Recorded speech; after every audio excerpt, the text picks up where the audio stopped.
بسم اللہ الرحمن الرحیم الحمد للہ رب العالمین والصلاة والسلام علی سید المرسلین والعاقبۃ للمتقین۔ نماز اسلام کا ایک بہت اہم رکن ہے۔ اللہ تعالیٰ کی یاد اور اللہ تعالیٰ سے تعلق قائم کرنے کا بہت بڑا ذریعہ ہے۔ نبی اکرم صلی اللہ علیہ وسلم نے نماز کو اپنی آنکھوں کی ٹھنڈک قرار دیا۔ نماز کا وقت ہوتا تو آپ صلی اللہ علیہ وسلم حضرت بلال رضی اللہ تعالی عنہ کو ان الفاظ کے ساتھ آذان دینے کا حکم فرماتے: اقم الصلاۃ یا بلال ارحنا بہا، اے بلال ہمیں نماز سے راحت پہنچاؤ۔ ابو داؤد کی روایت ہے۔ نماز کو رسول اکرم صلی اللہ علیہ وسلم نے جنت میں جانے کی ضمانت قرار دیا۔ حضرت ربیعہ بن کعب اسلمی رضی اللہ تعالی عنہ رسول اللہ صلی اللہ علیہ وسلم کی خدمت میں حاضر رہتے اور نبی صلی اللہ علیہ وسلم کے لیے وضو کا پانی اور دوسری چیزیں لایا کرتے تھے۔ ایک مرتبہ آپ نے خوش ہو کر فرمایا: ربیعہ مانگو، کیا مانگتے ہو؟ حضرت ربیعہ رضی اللہ تعالی عنہ نے عرض کیا: یا رسول اللہ صلی اللہ علیہ وسلم، جنت میں آپ کا ساتھ چاہتا ہوں۔ آپ نے فرمایا: تو پھر سجدوں کی کثرت سے میری مدد کرو۔ یہ صحیح مسلم کی روایت ہے۔ یعنی اگر تمہارے نامہ اعمال میں سجدے زیادہ ہوئے تو میرے لیے تمہاری سفارش کرنا آسان ہو جائے گا۔ اللہ تعالیٰ نے قرآن پاک میں کامیاب لوگوں کی نشانی یہ بتائی ہے کہ وہ نماز کی پابندی کرتے ہیں۔ سورۃ المؤمنون آیت 9۔ سورۃ نور میں فرمایا کہ انہیں تجارت اور خرید و فروخت اللہ کی یاد اور نماز قائم کرنے اور زکوٰۃ دینے سے غافل نہیں کرتی۔ اللہ تعالیٰ نے نماز کو اقامت دین کی تمام تر جد و جہد کا حاصل قرار دیا۔ ارشاد باری تعالیٰ ہے: اگر ہم انہیں زمین میں اقتدار بخشیں، یعنی مسلمان زمین میں عروج کو پہنچے، طاقتور ہوں، تو وہ نماز قائم کریں گے، یعنی لوگوں کو اللہ کے آگے جھکائیں گے، زکوٰۃ ادا کریں گے، نیکی کا حکم دیں گے اور برائی سے منع کریں گے۔ یہ ایک اسلامی حکومت کی بنیادی خصوصیات ہیں۔ تکلیف، دکھ اور رنج کے وقت مومن کا یہی سب سے بڑا سہارا ہے۔ ارشاد باری تعالیٰ ہے: اے لوگو جو ایمان لائے ہو، اللہ سے صبر اور نماز کے ساتھ مدد مانگو۔ حضرت ابراہیم علیہ السلام اللہ تعالیٰ کے حکم پر اپنے اہل و عیال کو بیت الحرام کے پاس بے آب و گیاہ جگہ پر لے آئے تو بارگاہ رب العزت میں یہ دعا کی کہ میرے رب مجھے اور میری اولاد کو نماز قائم کرنے والا بنا۔ حضرت اسماعیل علیہ السلام کے جن اوصاف کا ذکر قرآن پاک میں آتا ہے ان میں سے ایک یہ بھی ہے، وہ اپنے گھر والوں کو نماز اور زکوٰۃ کا حکم دیتے تھے۔ آپ صلی اللہ علیہ وسلم کو بھی اس بات کا حکم دیا گیا کہ آپ اپنے اہل و عیال کو نماز کا حکم دیں اور خود بھی اس کے پابند رہیں۔ قرآن کریم سے ہدایت حاصل کرنے والے خوش نصیب لوگوں کی اللہ تعالیٰ نے جو نشانیاں بتائی ہیں ان میں سے ایک نشانی یہ بھی ہے کہ وہ نماز قائم کرنے والے لوگ ہیں۔ ذالک الکتاب لا ریب فیہ ھدی للمتقین الذین یؤمنون بالغیب ویقیمون الصلاۃ۔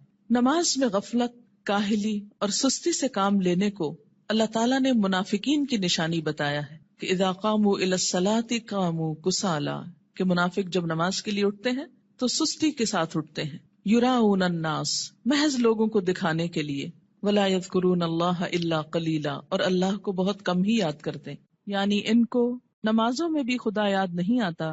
سورۃ ماعون میں اللہ تعالیٰ نے ان نمازیوں کے لیے ہلاکت اور تباہی بتائی جو نماز کے معاملے میں غفلت اور بے پرواہی سے کام لیتے ہیں۔ فویل للمصلین الذین هم عن صلاتهم ساہون۔ قرآن پاک میں اللہ تعالیٰ نے اقوام کی تباہی اور ہلاکت کا اصل سبب ترک نماز بتایا۔ ارشاد باری تعالیٰ ہے: اللہ کے فرما بردار بندوں کے بعد ایسے نالائق لوگ ان کے جانشین ہوئے جنہوں نے نماز کو ضائع کیا اور دنیا کے مزے اڑانے میں لگ گئے۔ ایسے لوگ عنقریب گمراہی کے انجام سے دوچار ہوں گے، یعنی دنیا میں بھی اس کا نقصان اٹھائیں گے اور آخرت میں بھی خسارے میں مبتلا ہوں گے۔ قیامت کے روز جہنمیوں کا ایک گروہ جہنم میں جانے کا ایک سبب یہ بیان کرے گا کہ لم نک من المصلین، ہم نماز پڑھنے والوں میں سے نہ تھے۔ حالت امن ہو یا حالت خوف، گرمی ہو یا سردی، تندرستی ہو یا بیماری، حتیٰ کہ جہاد و قتال کے موقع پر عین میدان جنگ میں بھی یہ فرض ساقط نہیں ہوتا۔ رسول اکرم صلی اللہ علیہ وسلم 5 فرض نمازوں کے علاوہ نماز تہجد، نماز اشراق، نماز چاشت، تحیت الوضو، تحیت المسجد کا بھی اہتمام فرماتے تھے، اور پھر خاص خاص مواقع پر اپنے رب کے حضور توبہ استغفار کے لیے نماز ہی کو ذریعہ بناتے، یعنی صلاۃ توبہ. خسوف ہو یا کسوف یعنی سورج گرہن اور چاند گرہن تو مسجد تشریف لے جاتے، زلزلہ یا آندھی آتی تو مسجد تشریف لے جاتے، طوفان باد و باران ہوتا تو مسجد تشریف لے جاتے، فاقے کی نوبت آتی تو مسجد تشریف لے جاتے، کوئی پریشانی اور تکلیف ہوتی تو مسجد تشریف لے جاتے، سفر سے واپسی ہوتی تو پہلے مسجد تشریف لے جاتے پھر گھر پلٹتے، بارش نہ ہوتی تو بھی نماز ادا کرتے. گویا ہر غم، دکھ اور تکلیف کے موقع پر نماز. آج ہم میں سے بہت سے لوگ طرح طرح کے وظائف کرنے کے لیے گھنٹوں خود کو وقف کرتے ہیں، لیکن 2 رکعت نماز ان پر بہت بھاری ہوتی ہے. حیات طیبہ کے آخری دنوں میں بیماری کی حالت میں بھی نبی صلی اللہ علیہ وسلم کو جس چیز کی سب سے زیادہ فکر تھی وہ نماز تھی. وفات مبارک سے چند یوم قبل تیز بخار کی وجہ سے آپ پر غنودگی کی حالت طاری تھی. عشاء کے وقت آنکھ کھلی تو سب سے پہلے یہ سوال کیا، کیا لوگوں نے نماز پڑھ لی ہے؟ یعنی سب سے زیادہ جس بات کی فکر تھی وہ کیا؟ نماز. عرض کیا گیا نہیں، آپ ہی کا انتظار ہے. سرور عالم صلی اللہ علیہ وسلم نے پھر اٹھنا چاہا تو بے ہوش ہو گئے. جب آنکھ کھلی تو زبان مبارک سے پھر وہی الفاظ نکلے، کیا لوگوں نے نماز پڑھ لی ہے؟ عرض کیا گیا نہیں، آپ ہی کا انتظار ہے. تیسری مرتبہ اٹھنے کی کوشش میں پھر غشی طاری ہو گئی. افاقہ ہونے پر ارشاد فرمایا، ابو بکر نماز پڑھائیں. وفات مبارک سے چند لمحے پہلے آپ نے امت کو جو آخری وصیت فرمائی وہ یہ تھی، الصلاۃ الصلاۃ وما ملکت ایمانکم، یعنی مسلمانوں نماز نماز اور اپنے غلاموں کا ہمیشہ خیال رکھنا. یعنی ایک طرف حقوق اللہ اور دوسری طرف حقوق العباد، بندوں میں سے سب سے زیادہ محروم مخلوق غلام. نماز بذات خود جتنی اہم ہے، طریقہ نماز بھی اسی قدر اہم ہے. نماز کے بارے میں حکم صرف یہی نہیں کہ اسے ادا کرو، بلکہ حکم یہ بھی ہے کہ اس طرح ادا کرو جس طرح مجھے ادا کرتے دیکھتے رہے ہو. ایک حدیث مبارک میں کچھ یوں آتا ہے کہ قیامت کے روز حقوق اللہ میں سے سب سے پہلے نماز کا حساب لیا جائے گا. جس کی نماز درست طریقے سے پڑھی گئی ہوگی وہ کامیاب و کامران ہوگا، اور جس کی نماز بگاڑی گئی ہوگی وہ ناکام و نامراد ہوگا. اس سے کیا پتہ چلتا ہے کہ قیامت کے روز صرف یہی نہیں پوچھا جائے گا کہ نماز پڑھی یا نہیں، بلکہ یہ بھی دیکھا جائے گا کہ کس طریقے سے پڑھی، کیا اس میں ان تمام امور کا لحاظ رکھا گیا جن کی پابندی ضروری تھی، سنت کے مطابق تھی یا نہیں. اس سے یہ اندازہ لگانا مشکل نہیں کہ ادائیگی نماز کے ساتھ ادائیگی نماز کا طریقہ بھی بہت ضروری ہے. جو مسائل آگے بیان کیے جائیں گے وہ کسی خاص فقہی مسلک کو سامنے رکھ کر نہیں، اور نہ ہی کسی مسلک کو صحیح یا غلط ثابت کرنے کے لیے یہ مجموعہ مرتب کیا گیا ہے، بلکہ پیش نظر صحابہ کرام کا وہ طریقہ ہے جس میں ایک صحابی حضرت حذیفہ رضی اللہ تعالی عنہ نے ایک آدمی کو نماز پڑھتے دیکھا جو رکوع اور سجود پورے نہیں کر رہا تھا. جب وہ آدمی نماز سے فارغ ہوا تو حضرت حذیفہ رضی اللہ تعالی عنہ نے اسے بلا کر کہا، تم نے نماز نہیں پڑھی، اور اگر اسی طرح کی نماز پڑھتے پڑھتے مر گئے تو طریقہ اسلام کے خلاف مرو گے. یعنی اگر رکوع سجدہ صحیح طور پر ادا نہیں ہوا مکمل طور پر تو وہ نماز پھر نماز نہیں، ایک مذاق ہے نماز کا. ایک دوسرے صحابی حضرت عبداللہ بن عباس رضی اللہ تعالی عنہ نے ایک شخص کو نماز عید سے پہلے نفل پڑھتے دیکھا تو اسے منع کیا. وہ کہنے لگا، اللہ تعالیٰ مجھے نماز پڑھنے پر عذاب نہیں کرے گا. حضرت عبداللہ بن عباس نے فرمایا، اللہ تعالیٰ تجھے سنت رسول صلی اللہ علیہ وسلم کی مخالفت کرنے پر ضرور عذاب دے گا، کیونکہ آپ نے کبھی نماز عید سے پہلے عیدگاہ میں نفل نہیں پڑھے تھے. ایسے کاموں سے کیوں اتنی شدت سے روکا گیا؟ کیونکہ اس سے دین بوجھل ہو جاتا ہے. اگر ایک شخص ایک رو میں آ کے کرتا ہے، دوسرا اس کو دیکھ کے کل ایک پورا وہ طریقہ بن جائے گا اور لوگ اس کو اپنے لیے لازم قرار دے دیں گے اور بلا وجہ دین کو بھاری کر لیں گے. ایک اور صحابی حضرت عمارہ بن رویبہ رضی اللہ تعالی عنہ نے خطبہ جمعہ کے دوران حاکم وقت کو ممبر پر ہاتھ بلند کرتے دیکھا تو کہا، اللہ خراب کرے ان ہاتھوں کو. میں نے رسول اللہ صلی اللہ علیہ وسلم کو دیکھا ہے کہ اس سے زیادہ نہ کرتے تھے. یعنی جمعے کے خطبے کا بھی ایک خاص سٹائل ہونا چاہیے، اور اپنی انگشت شہادت سے اشارہ کیا کہ انگلی سے زیادہ آپ خطبے کے دوران ہاتھوں کو نہیں اٹھاتے تھے. آج آپ دیکھیے اس سنت کی جب مخالفت ہوتی ہے تو اس کا نتیجہ کیا نکلا ہے کہ لوگ دین سے ہی بھاگنا شروع ہو گئے، کیونکہ بتانے والوں کا انداز اور سٹائل اور بیٹھنا اور گفتگو کرنا یہ سب کچھ دین کے یا حق میں جاتا ہے یا خلاف جاتا ہے. سنت رسول صلی اللہ علیہ وسلم سے محبت کا یہی جذبہ ہم سب کا مذہب ہے، اور اسی جذبے کے تحت یہ احادیث پیش کی جا رہی ہیں۔ صحابہ کرام کے مذکورہ بالا طرز عمل سے یہ بھی معلوم ہوتا ہے کہ جن مسائل کو ہم فروعی، اختلافی اور غیر اہم سمجھتے ہوئے نظر انداز کر دیتے ہیں، صحابہ کرام کے نزدیک ان کی کتنی اہمیت تھی۔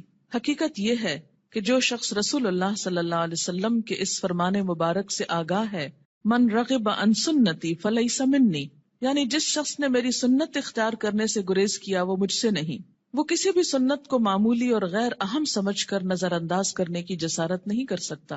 ہمارے ہاں یہ ٹرینڈ بہت عام ہو گیا ہے کہ جو تو قرآن میں لکھا ہے یا جو فرض کے درجے میں ہے وہ تو ہم کر لیں، اور سنت وہ تو معمولی چیز ہے، کوئی فرض تھوڑی ہے۔ اور ہم نے دیکھا ہے سعودی عرب میں لوگ ایسا نہیں کرتے اور فلاں ملک کے لوگ ایسا نہیں کرتے، تو یاد رکھیے کہ ہمارے لیے نہ سعودی عرب کے لوگ کوئی مثال ہے اور نہ کسی اور ملک کے۔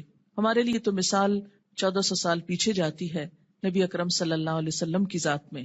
سب سے پہلے نماز کے لیے نیت کا درست ہونا ضروری ہے، کیونکہ نیت کے بغیر اگر کوئی شخص وہ تمام ایکشنز کرے جو نماز کے ہوتے ہیں تو اس کی نماز نہ ہوگی۔ کسی بھی عمل کے اجر و ثواب کا دار و مدار نیت پر ہے۔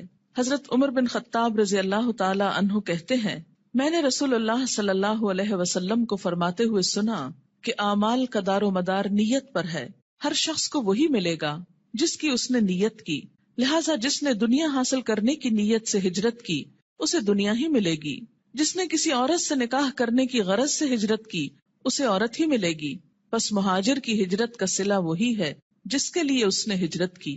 یعنی ہجرت جیسا بڑا نیکی کا کام بھی زیادہ فائدہ مند نہیں اگر اللہ کے لیے نہ ہو۔ فتنہ دجال سے بھی بڑا فتنہ دکھاوے کی نماز ہے، دکھاوے کی نماز۔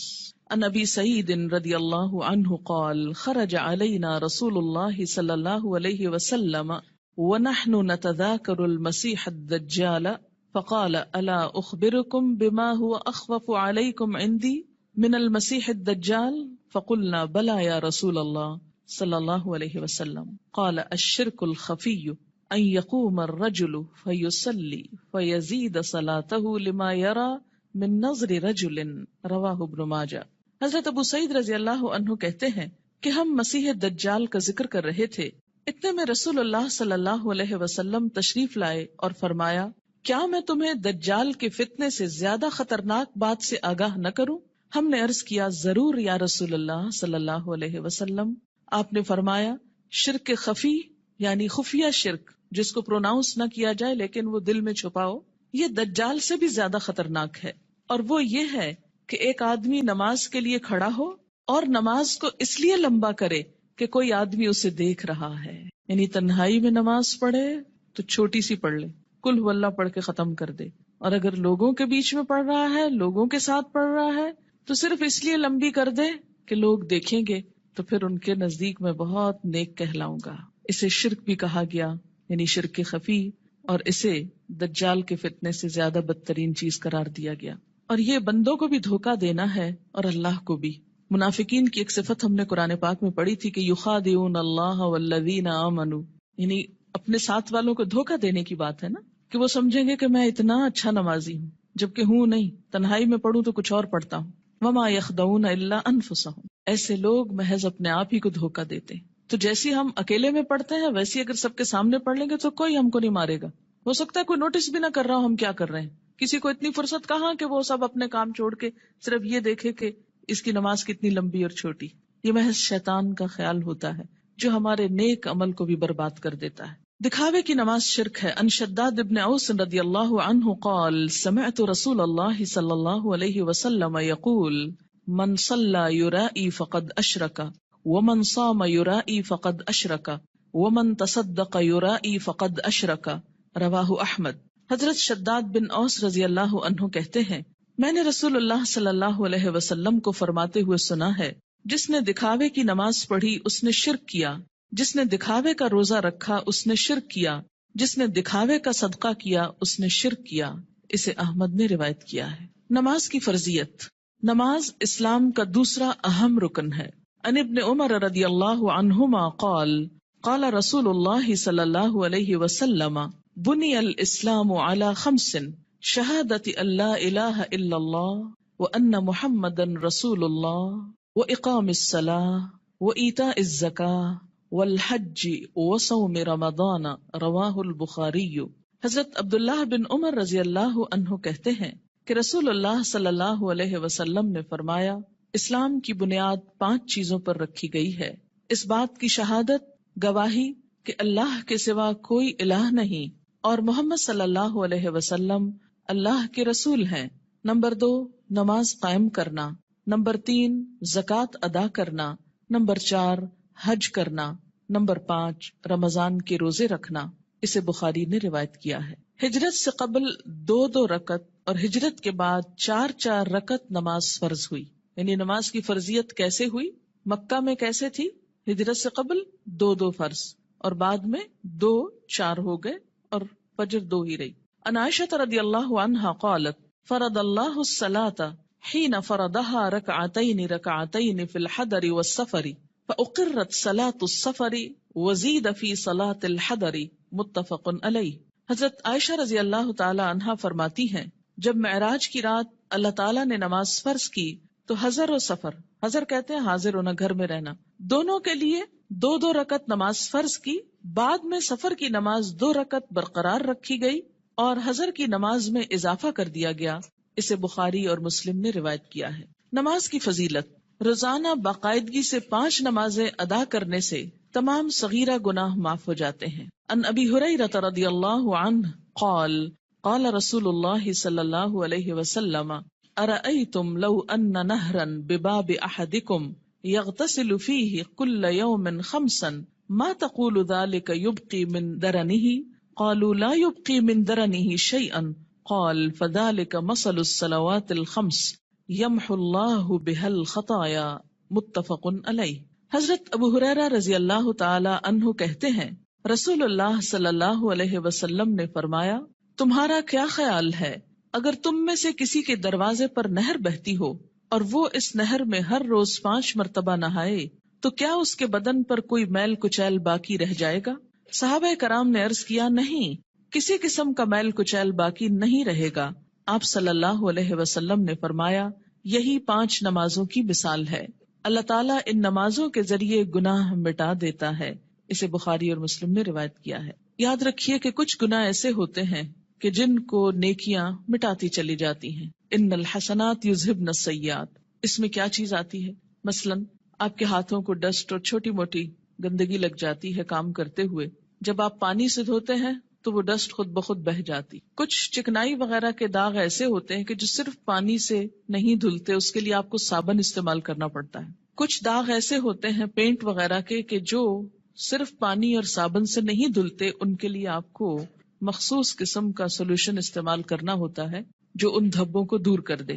اسی طرح روحانی نجاستیں اور گناہ، ان کی بھی کچھ قسمیں ایسی ہیں کہ جو خود بخود نیکیوں سے مٹتی چلی جاتی ہیں، کچھ کے لیے عبادات کفارے کا ذریعہ بنتی ہیں، لیکن کچھ گناہ ایسے ہیں کہ جن کے داغ بہت سخت ہیں اور ان کے لیے خصوصی عمل توبہ استغفار، ان گناہوں کا کفارہ اور مداوع ضروری ہوتا ہے۔ جب تک ان پہ مثلاً حد جاری نہ ہو جائے یا کفارہ نہ دے دیا جائے یا بطور خاص اس کی توبہ اور اصلاح نہ کر لی جائے تو وہ گناہ معاف نہیں ہوتے۔ تو اسی لیے اس حدیث کا یہ جو معنی کیا گیا ہے یمحو اللہ بها الخطایا، تو خطایا سے مراد کیا ہے؟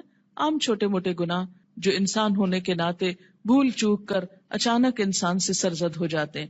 آپ منہ سے کچھ کہنے چلے تھے، کچھ اور کہہ بیٹھے، آپ کی نیت نہیں تھی، ارادہ نہیں تھا، اچانک ہی کچھ ہو گیا، پھر احساس ہوتا ہے، پھر آپ دوبارہ اس کی اصلاح کرتے ہیں، لیکن بسا اوقات وہ بھی بھول جاتے ہیں۔ تو ایسے میں کیا ہے کہ جو چیزیں انجانے میں نہ چاہتے ہوئے انسان سے ہو جائیں تو اللہ تعالیٰ انسان کے گناہوں کو مختلف عبادات کے ذریعے دھوتا رہتا ہے۔ نماز گناہوں کی آگ کو ٹھنڈا کرتی ہے۔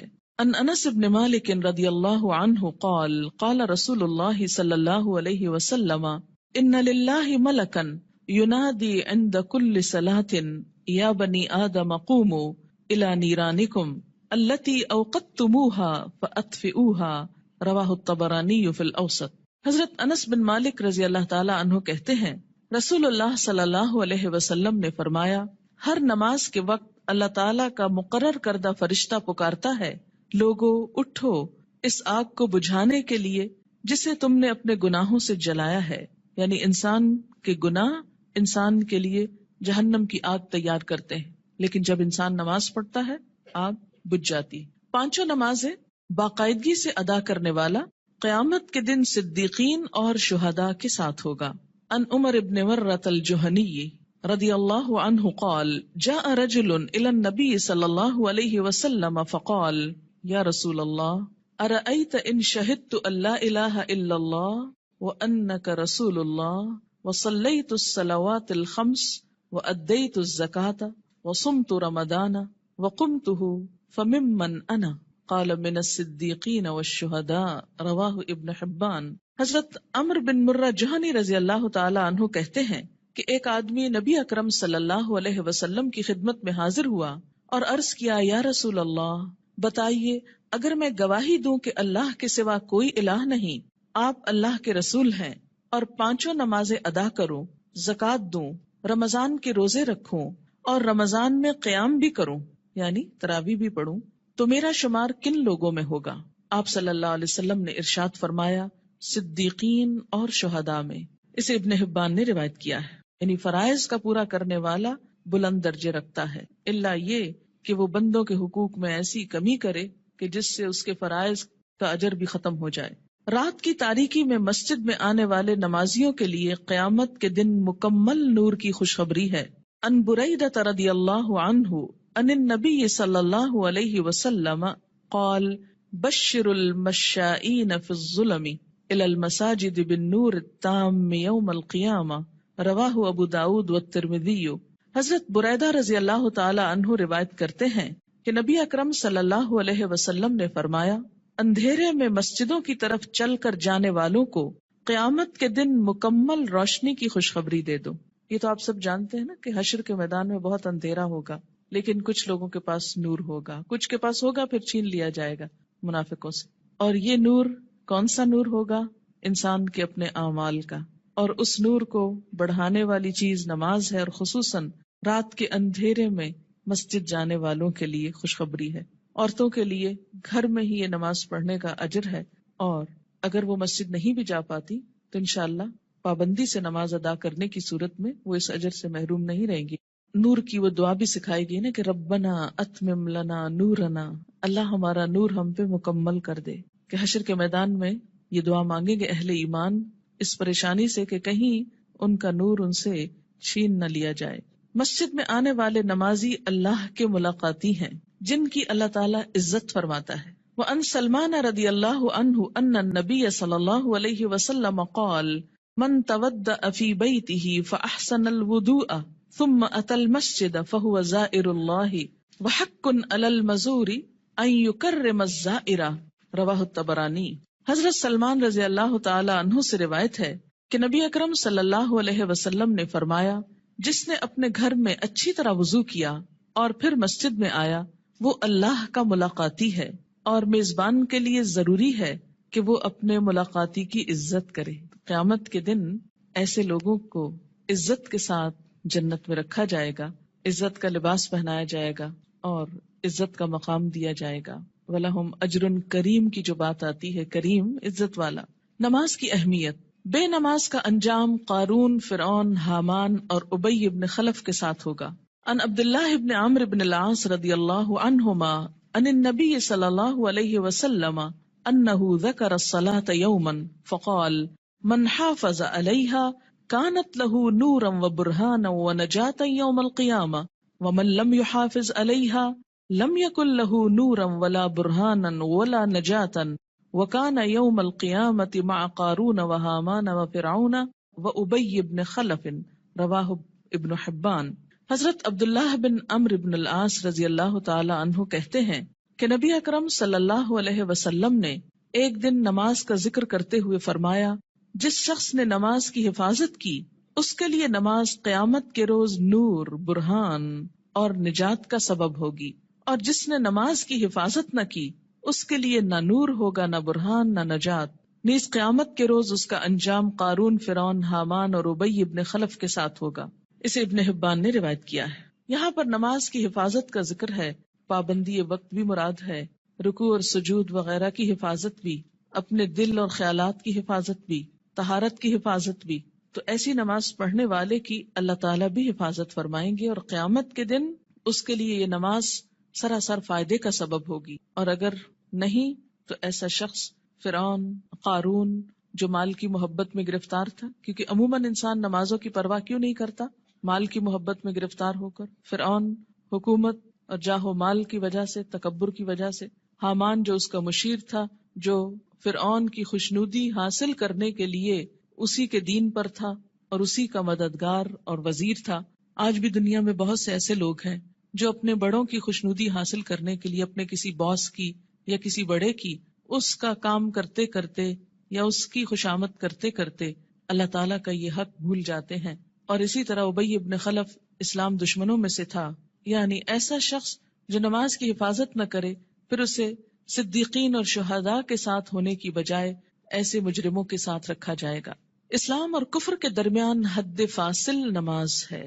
عن جابر رضی اللہ عنہ قال قال رسول اللہ صلی اللہ علیہ وسلم بین الرجل و بین الشرک والکفر ترک الصلاۃ، رواہ مسلم۔ حضرت جابر رضی اللہ عنہ سے روایت ہے کہ رسول اللہ صلی اللہ علیہ وسلم نے فرمایا، آدمی اور شرک یا کفر کے درمیان حد فاصل ترک نماز ہے، یعنی نماز کا پڑھنا یا چھوڑنا اس کو ایک طرف یا دوسری طرف لے آتا ہے۔ اسے مسلم نے روایت کیا ہے۔ مثلاً ایک شخص مسلمان ہے، اسلام کی حفاظت میں ہے، یہ حفاظت جو ہے یہ نماز کے ساتھ ہے، یا یوں کہیے کہ نماز ہی کی یہ باؤنڈری۔ جب کوئی شخص نماز نہیں پڑھتا، اس عہد کو توڑتا ہے تو وہ کٹ جاتی ہے ڈور جس سے وہ محفوظ تھا، اور اس کے بعد وہ اسلام کی حدوں سے نکل کر کفر کے قریب ہو جاتا ہے یا اس میں داخل ہو جاتا ہے۔ 10 برس کی عمر میں اگر بچہ نماز کا عادی نہ بنے تو اسے مار کر نماز پڑھوانی چاہیے، یعنی سختی کی جا سکتی ہے۔ عن عمرو بن شعیب عن ابیہ عن جدہ رضی اللہ عنہما قال قال رسول اللہ صلی اللہ علیہ وسلم مروا اولادکم بالصلاۃ وهم ابناء 7 سنین واضربوهم علیہا وهم ابناء 10 سنین وفرقوا بینہم فی المضاجع، رواہ ابو داود۔ حضرت عمرو اپنے باپ شعیب سے اور شعیب اپنے دادا عبداللہ بن عمرو بن عاص سے روایت کرتے ہیں کہ رسول اللہ صلی اللہ علیہ وسلم نے فرمایا، جب تمہارے بچے 7 برس کے ہو جائیں تو انہیں نماز پڑھنے کا حکم دو، جب 10 برس کے ہو جائیں اور نماز باقاعدگی سے نہ پڑھیں تو نماز پڑھانے کے لیے انہیں مارو، نیز 10 برس کی عمر کے بچوں کو علیحدہ علیحدہ بستروں پر سلاؤ۔ اسے ابو داؤد نے روایت کیا ہے۔ 10 سال کی عمر تک بچے کی عادتیں پختہ ہو جاتی، اگر اس عمر میں والدین کچھ محنت کر لیں، تکلیف کر لیں تو باقی زندگی میں پھر آسانی ہو جائے گی، کیونکہ والدین سے پوچھا جائے گا بچوں کی تربیت کے بارے میں۔ قرآن پاک میں اللہ تعالیٰ فرماتے ہیں، یا ایھا الذین آمنوا قوا انفسکم واہلیکم نارا، اے لوگو جو ایمان لائے ہو، بچاؤ اپنے آپ کو اور اپنے اہل و عیال کو آگ سے۔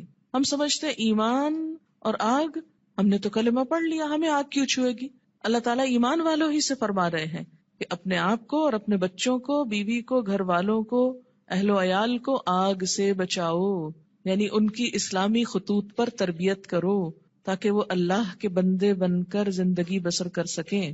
اگر کوئی شخص اس سلسلے میں کوتاہی کرتا ہے تو اس سے پوچھ ہوگی۔ بہرحال یہاں 7 برس کی عمر سے نماز کی ابتدا کا حکم ہے، اس سے پہلے بچوں کو تکلیف نہیں دینی چاہیے۔ اگر خود شوق سے کچھ کرتے ہیں، مثلاً ماں نماز پڑھی، ساتھ آ کے سجدے کرتے ہیں، بیٹھ جاتے ہیں تو ٹھیک ہے، لیکن 7 سال سے پہلے انہیں تکلیف نہیں دینی چاہیے۔ اس میں ضرور کوئی حکمت ہوگی کہ 7 سال ہی، کیونکہ اس وقت تک بچہ اپنے کام بہت سے خود کرنے کا عادی ہو جاتا ہے، اہل ہو جاتا ہے۔ 7 سال کے کم عمر بچے کو مثلاً 6 سال میں آپ کو ہاتھ بھی دھلانے ہیں، آپ کو منہ بھی دھلانا ہے، تو ماؤں کے لیے ایک بہت تکلیف ہو جاتی۔ لیکن عام طور پر 7 سال کا بچہ اپنے یہ کام خود کو واش کر سکتا ہے، خود کو صاف کر سکتا ہے، نہا سکتا ہے، وضو کر سکتا ہے، تو 7 سال کی عمر میں ابتدا کی جائے اور 3 سال تک نرمی سے اسے نماز کا عادی بنایا جائے۔ جب 10 سال کا ہو جائے تو پابندی شروع کرا دی جائے، اور اب اگر پابندی نہ کرے تو سختی کی جائے۔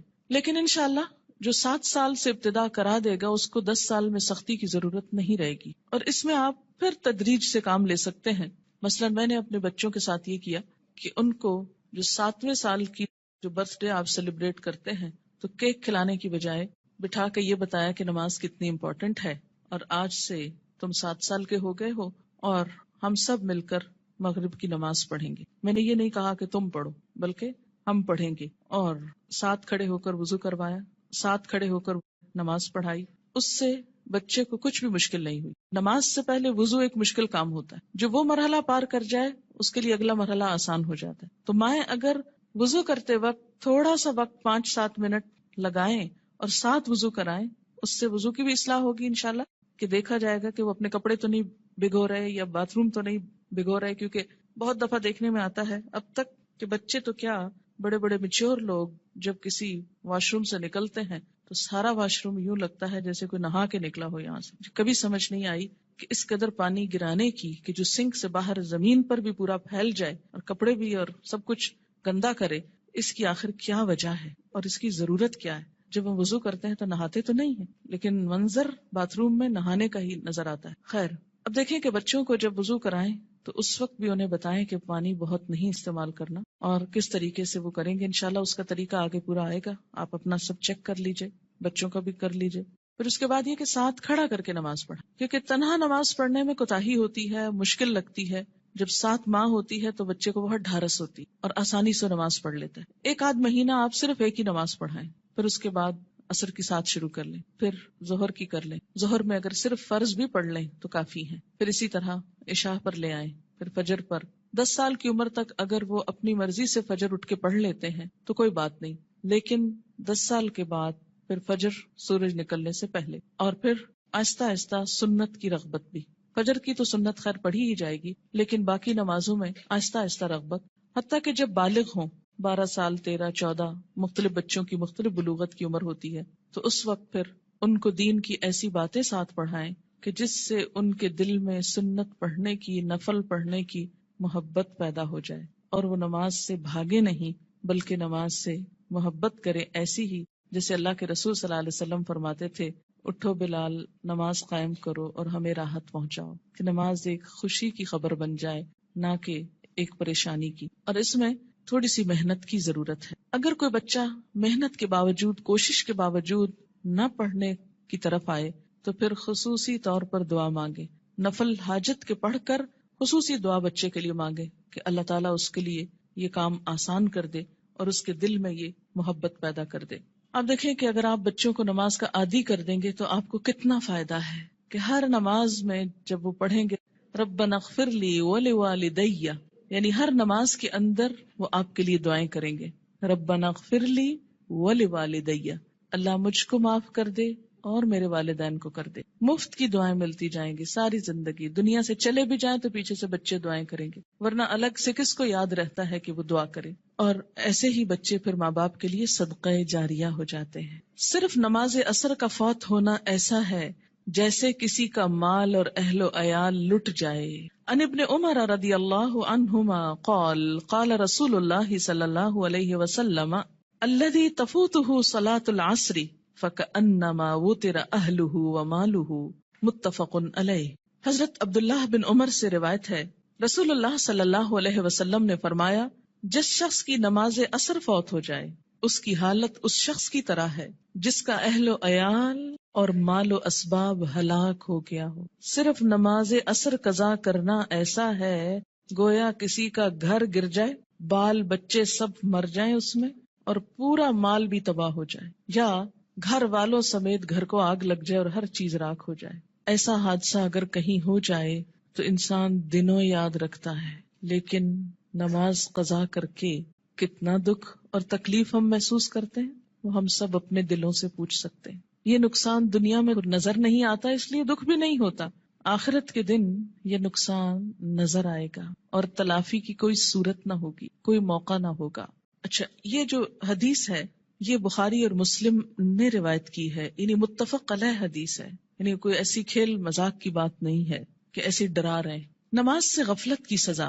حضرت سمرہ بن جندب رضی اللہ تعالی عنہ روایت کرتے ہیں کہ حضور صلی اللہ علیہ وسلم اپنے اصحاب سے پوچھا کرتے، کیا تم میں سے کسی نے کوئی خواب دیکھا ہے؟ سمرہ کہتے ہیں پھر اللہ تعالیٰ جس کے لیے چاہتا وہ اپنا خواب بیان کرتا، یعنی اللہ کے اذن سے لوگ اپنا خواب بیان کرتے. ایک دن صبح کے وقت ایسا ہوا، حضرت صلی اللہ علیہ وسلم نے فرمایا، گزشتہ رات کو میرے پاس 2 فرشتے آئے، جبرائیل اور میکائیل علیہم السلام. دونوں نے مجھ کو اٹھایا اور کہنے لگے چلو. میں ان کے ساتھ چلا. ایک آدمی کے پاس پہنچے جو کروٹ پر لیٹا ہے، یعنی پہلو پہ لیٹا ہوا ہے، اور دوسرا شخص جو ایک فرشتہ ہے پتھر لیے ہوئے اس کے سر پہ کھڑا ہے. وہ کیا کرتا ہے؟ جھک کر پتھر سے اس کا سر کچل ڈالتا، یعنی کھڑا آدمی جھک کر پتھر سے سر کچلتا ہے اور پتھر ڈھلک کر ادھر آ جاتا ہے، یعنی جب وہ پھینکتا ہے سر کچل کر پتھر دوسری طرف چلا جاتا ہے. وہ شخص پتھر کو سنبھالنے کے لیے جاتا ہے، دوسری طرف جا کے پتھر اٹھاتا ہے، اور جب پتھر لے کر آتا ہے تو اس لیٹے ہوئے شخص کا سر جڑ کر جیسے پہلے تھا ویسے ہی ہو چکا ہوتا ہے. پھر وہ پتھر مار کر اس کا سر کچلتا ہے. ایسا ہی پھر برابر ہوتا رہتا ہے کہ مارا جاتا ہے، سر کچلا جاتا ہے، جب تک پتھر کو دوبارہ اٹھایا جاتا ہے سر پھر درست ہو جاتا ہے، پھر مارا جاتا ہے. یہ بار بار سر کا درست ہونا اور بار بار مارا جانا یہ دراصل عذاب کی شدت کی طرف اشارہ ہے. میں نے کہا کس نے؟ نبی صلی اللہ علیہ وسلم نے ان فرشتوں سے پوچھا سبحان اللہ، یہ دونوں کون ہیں؟ انہوں نے کہا چلو، یعنی ابھی نہیں پوچھو. ہم پھر چل پڑے اور ایک شخص پر پہنچے جو سیدھا لیٹا ہوا ہے، چت لیٹا ہوا ہے، اور اس کے پاس ایک اور شخص لوہے کی سنی لیے ہوئے کھڑا ہے، یعنی لوہے کا ایک ہیمر سا. وہ کیا کرتا ہے؟ اس کے منہ کے ایک طرف جا کر اس کا گلپھڑا گدی تک پھاڑ ڈالتا ہے، یعنی منہ کے اندر سے، اور نتنے اور آنکھ کو بھی اسی طرح گدی تک چیر دیتا ہے، نتنے کو بھی، آنکھ کو بھی، منہ کو بھی. پھر منہ کی دوسری طرف جا کر بھی ایسا ہی کرتا ہے، اور جب ایک طرف کا چیرتا ہے تو دوسری طرف جا کر بھی ایسا ہی کرتا ہے، اور جب ایک طرف چیر چکا ہوتا ہے تو دوسری طرف بالکل درست ہو چکی، نہیں پہلے ایک طرف پھر دوسری طرف، اتنے میں پہلا درست ہو چکا ہوتا ہے، اور پھر وہ اسی طرح اس کو چیرتا ہے، پھر وہ درست ہو جاتا ہے. ایسا ہی برابر ہو رہا ہے. میں نے اپنے ساتھ والے فرشتوں سے پوچھا سبحان اللہ، یہ دونوں کون ہیں؟ انہوں نے کہا چلو چلو، یعنی ابھی آگے چلتے ہیں، ابھی نہ پوچھو. خیر پھر ہم تینوں چلے. ایک گڑھے پر پہنچے جو تندور کی طرح تھا. سمرہ بن جندب رضی اللہ تعالی عنہ کہتے ہیں میں سمجھتا ہوں کہ حضور صلی اللہ علیہ وسلم نے یہ بھی فرمایا اس تندور میں غل اور شور ہو رہا تھا. ہم نے جو جھانک کر دیکھا تو اس میں مرد اور عورتیں ہیں، لیکن سب ننگے، اور جب ان کے نیچے سے آگ کی لپٹ ان پر آتی ہے تو چلاتے ہیں. میں نے اپنے ساتھ والے فرشتوں سے پوچھا یہ کون لوگ ہیں؟ انہوں نے کہا چلو، یعنی ابھی آگے چلتے ہیں. خیر پھر ہم تینوں چلے اور ایک ندی پر پہنچے. سمرہ کہتے ہیں میں سمجھتا ہوں کہ حضرت صلی اللہ علیہ وسلم نے فرمایا اس کا پانی، ندی کا پانی خون کی طرح سرخ تھا، اور ایک شخص اس ندی میں تیر رہا تھا. ندی کے کنارے ایک اور شخص کھڑا تھا جس نے اپنے سامنے بہت سے پتھر اکٹھے کر رکھے تھے. یہ شخص جو ندی میں تیر رہا تھا تیرتے تیرتے اس کنارے والے شخص کے پاس آتا اور اپنا منہ کھول دیتا. وہ اس کے منہ میں ایک پتھر دے دیتا، پھر ندی میں چل دیتا، پھر لوٹ کر آتا تو کنارے والا شخص ایک اور پتھر اس کے منہ میں دے دیتا. غرض جب وہ لوٹ کر آتا یہی ہوتا. میں نے اپنے ساتھ والے فرشتوں سے پوچھا یہ دونوں کون ہیں؟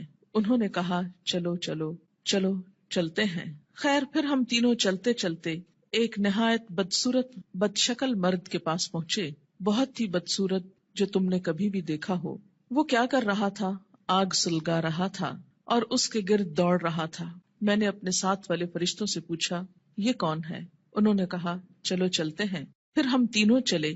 چلتے چلتے ایک بہت گھنے سبز باغیچے پر پہنچے. اس میں ہمہ قسم کے پھول تھے، یعنی ہر طرح کے پھول تھے. اس کے بیچوں بیچ ایک لمبے قد کا آدمی تھا، اتنا لمبا کہ مجھ کو اس کا سر دیکھنا مشکل ہو گیا، اور اس کے گرد بہت سے لڑکے جمع ہیں. اتنے لڑکے میں نے کبھی نہیں دیکھے. میں نے اپنے ساتھ والے فرشتوں سے پوچھا یہ لمبا شخص کون ہے اور یہ لڑکے کون ہیں؟ انہوں نے کہا چلو چلتے ہیں، ابھی نہ پوچھو. خیر پھر ہم تینوں چلے اور ایک بڑے باغ پر پہنچے. ایسا بڑا باغ اور عمدہ باغ میں نے کبھی نہیں دیکھا.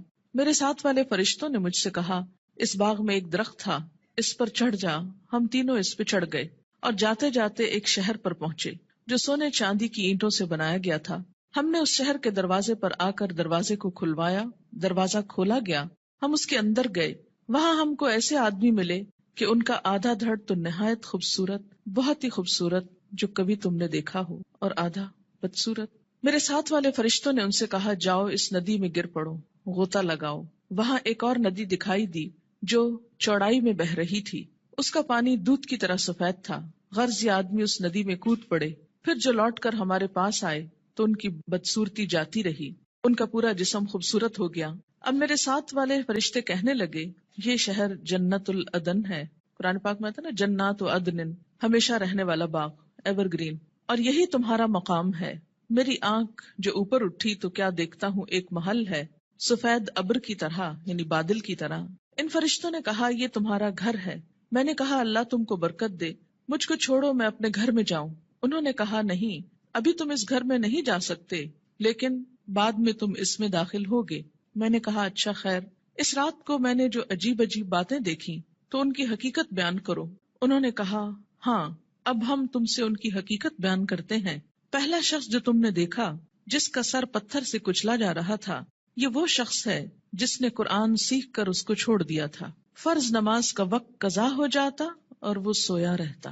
یعنی ایک ہی شخص کے دو عیب تھے، نمبر ایک قرآن سیکھ کر اس کو چھوڑ دیا، یعنی پھر ویسا ہی ہو گیا جیسے اس نے کبھی اس کو پڑھا ہی نہ تھا، اور دوسرا قصور فرض نماز کا وقت قضا ہو جاتا اور وہ سویا رہتا، جیسے فجر کے وقت نہ اٹھنا خاص طور پر۔ وہ شخص جس کے گل پھڑے اور نتنے اور آنکھیں گدی تک چیر رہے تھے، وہ دنیا میں کیا کرتا تھا؟ صبح کو گھر سے نکلتے ہی ایک جھوٹی خبر تراشتا، لوگوں سے کہتا، یعنی پھر بیان کرتا، وہ خبر سارے جہان میں پھیل جاتی۔ یعنی مشغلے کے طور پر کیا اس نے کام اپنا رکھا تھا؟ جھوٹی خبر گھڑنا اور اس کو پھیلا دینا، اور وہ سارے جہان میں پھیل جاتی۔ اور ننگے مرد اور عورت جو تم نے تندور میں دیکھے، وہ زنا کرنے والے اور زنا کرنے والیاں ہیں، یعنی وہ مرد اور عورت جن کے ایکسٹرا میرٹل ریلیشنز تھے دنیا میں۔ اور وہ شخص جو ندی میں تیر رہا تھا، اس کے منہ میں پتھر دیے جاتے تھے، یہ سود خور ہے۔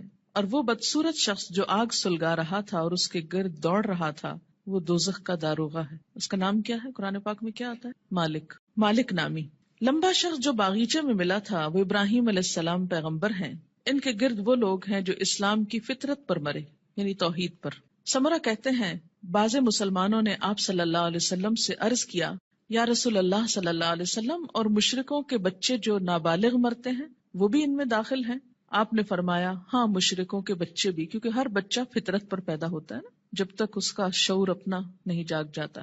اب رہے وہ لوگ جن کا آدھا دھڑ خوبصورت تھا، آدھا دھڑ بدصورت، یہ وہ لوگ تھے جنہوں نے دنیا میں اچھے اور برے سب طرح کے کام کیے، یعنی کچھ کام ان کے اچھے تھے اور کچھ کام ان کے برے تھے، آدھے خوبصورت آدھے بدصورت۔ جب اس طرح ان کی پہچان ہو جائے گی تو پھر ایک وقت آئے گا کہ ان کو نہلا کر درست کر دیا جائے گا، کیونکہ جنت میں رہنے والا کوئی شخص پھر ہمیشہ کے لیے بدصورت نہیں ہوگا۔ اب دیکھیں کہ دنیا میں اگر کسی کا ناک اس کی پسند کا نہ ہو، یا چہرے پہ داغ ہو، یا کچھ بھی ہو، یا اگر پاؤں خوبصورت نہ ہو، تو کس قدر شرمندگی محسوس کرتا رہتا ہے، احساس کمتری میں مبتلا ہو جاتا ہے۔ جنت میں اگر کچھ عرصہ بھی ایسا لوگوں کے بیچ میں رہنا پڑے کہ آدھا دھڑ خوبصورت ہو اور آدھا بدصورت ہو، تو کس قدر شرمندگی کی بات ہے۔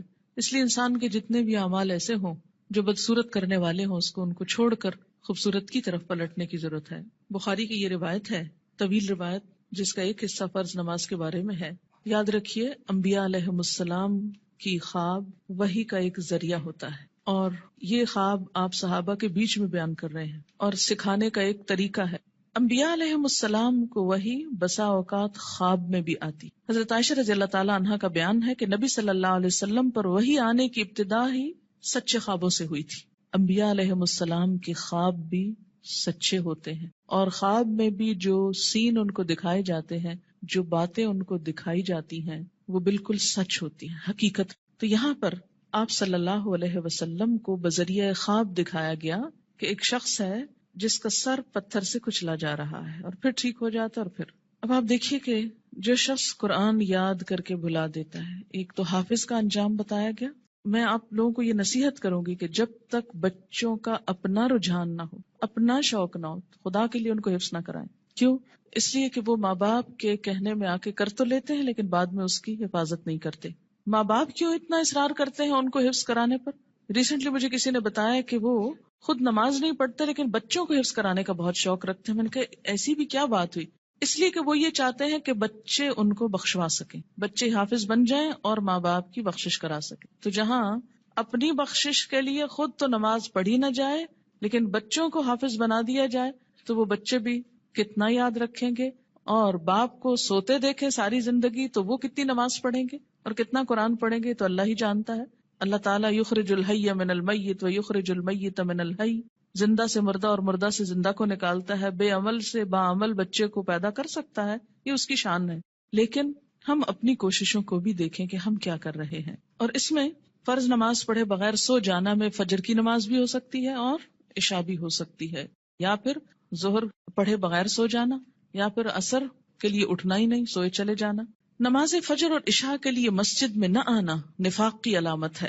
باجماعت نماز نہ پڑھنے والے لوگوں کے گھروں کو رسول اکرم صلی اللہ علیہ وسلم نے جلانے کا ارادہ فرمایا.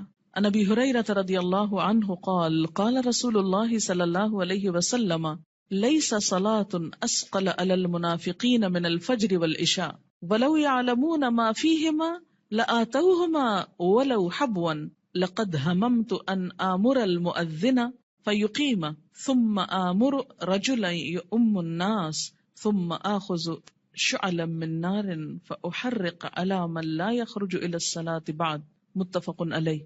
حضرت ابو ہریرہ رضی اللہ تعالی عنہ کہتے ہیں کہ رسول اللہ صلی اللہ علیہ وسلم نے فرمایا، منافقوں پر فجر اور عشاء کی نماز سے زیادہ بھاری کوئی نماز نہیں ہے. اگر انہیں پتہ چل جائے کہ دونوں نمازوں کا ثواب کتنا زیادہ ہے تو ان دونوں نمازوں میں ضرور آتے، خواہ گھٹنوں کے بل ہی آنا پڑتا. چل نہ سکتے تو رینگ کر آتے، جیسے بچے رینگتے ہیں، کرال کرتے ہیں، کرال کرتے ہوئے آتے.